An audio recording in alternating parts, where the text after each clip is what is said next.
Dear influencer, dear TikTok. Ibhlungu kakhulu into eniyenza kulosisi. Ibhlungu kakhulu into eniyenza kulosisi wami engimthandayo umntwana ulondeka noma umntwana ulondi ungixolele mntwana uma ngiphambanisa kabi igama lakho umntwana ulondeka noma umntwana ulondiwe. Ama comment eniwenzayo eniwakhomenta emavidweni nalosisi abhlungu kakhulu. Lo sisi into ayenzayo is nothing but fighting for justice. For anything. La kune corruption khona usetshenziswa amaphoyisa lo sisi uzomthola. Ngoba lo sisi akazwani ne corruption, akazwani namasimba lo sisi lo.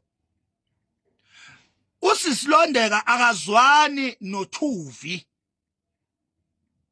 Manje yonke lemgodoyi limkhanqala le ezwana namasimba ubona icomment amasimba lana comment uThuvi ikhuluma zonke izingcili la emavidweni nalosisi.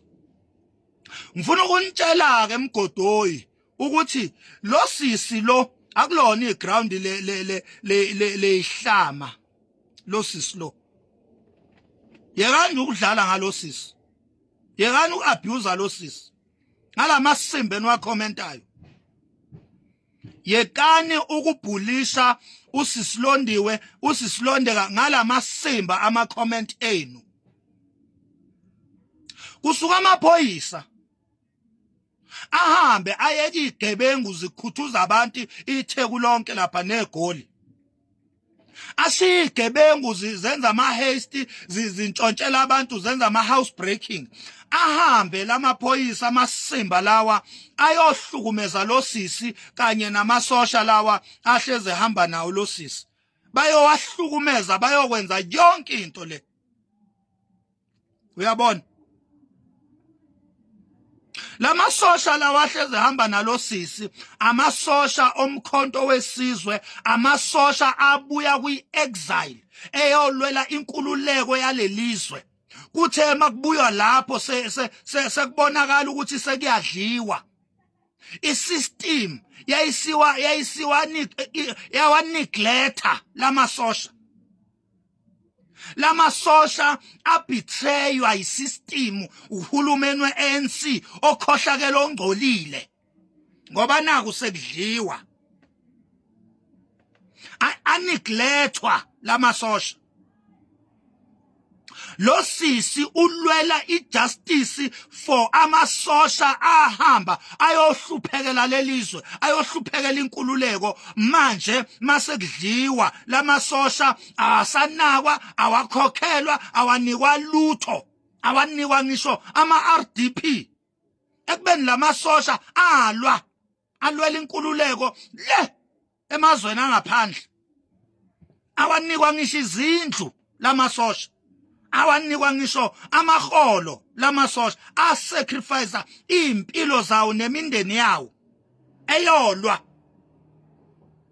Namhlanje kwaziwa abantu abambalwa ukuthi babuya kwi-exile. Kwaziwa laba baseyikhundleni zepolitiki kuphela. Umbuzo uthi iyiphi inkululeko eyizolwelwa abantu abawu5 abawu10 ngoba phela abaseyikhundleni they are even less than 10. Ababuya kuma exile. Uyabona? Mandela kade ayifela. Odume kakhulu manje uJacob Zuma owabuya kuma exile.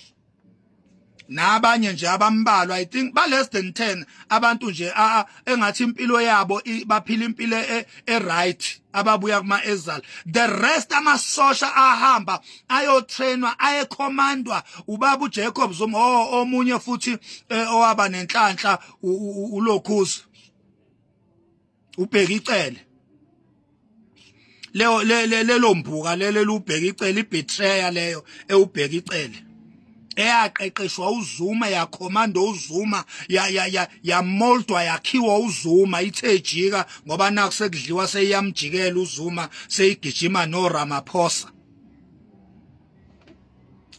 nangesikhathi uZuma engena ekubeni upresident wabona ukuthi leli imbuka leli selibhizi manje na ligijima liyambukaza ligijima noThabo Mbeki wafika uZuma walixosha ngoba wayengeke uZuma aphathe kanye nembuka leli elubheka icele imbuka leli elubheka icele elajikela umsholozi laqala la sayida nezitha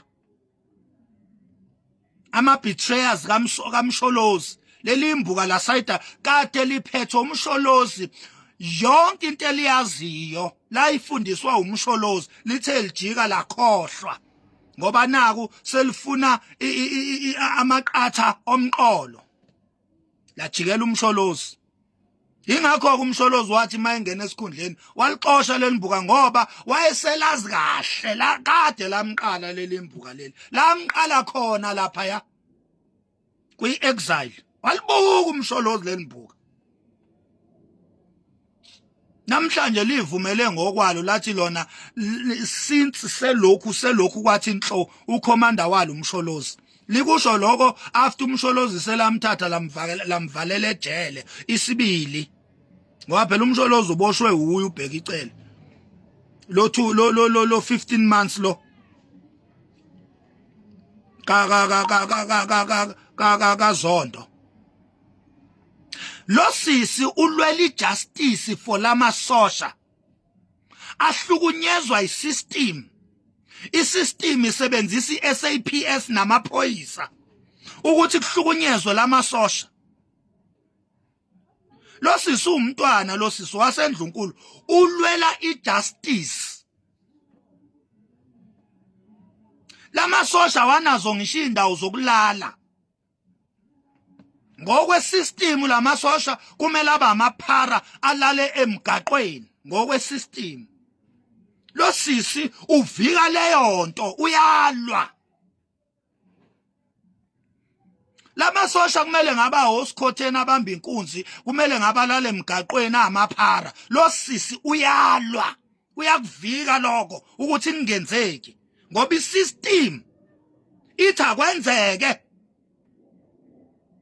nina msuni ezintsha ebese nizo atheka lo sisi la ku TikTok nibe nibuka ezinye izinto lezi uzenza ashuthe nizibuke ukuthi naba behlukunyezwa ukuhlukumezeka kwakhe kubonwa yizwe lonke kwenziwa ama-video kuvidorizwe kube live behlukunyezwa bephushwa amaphoyisa ebashaya ebahlubula ebathumela estradini ukuthi bayoba amaphara lo sisi alwe lo sisi akayithathi nonsense akawuthatha ushiti akasatshiswa ngejele akasatshiswa ngethuna lo sisi uyidela kufa ulwela ijustice ulwela ubulungiswa nina msunonyoko nibhizi ni-atheka lo sisi msunonyoko usho thina singomakhanya wesisilondeka sinawe singomakhanya kade sakulandela kade sakubona nje mina ngaqala ukukunothisa kakhulu ngesikhathi kwebuza ingonyama umdlokombane ilapho la ngaqala khona ukukunothisa ngakunaka ngakubhekela eduzane ngesikhathi kwebuza ingonyama umdlokombane la wavele wasukuma ngenyawo zombili wathi no uyes isiko lithi imikhuba le icorruption le ngakunaka ngakulandela kuze kube namhlanje wathola amazondo ngokulwela amalungelo kaMdlokombane wathola amazondo yakuzonda yakwenyanya isystem le eyayinyanya uMdlokombane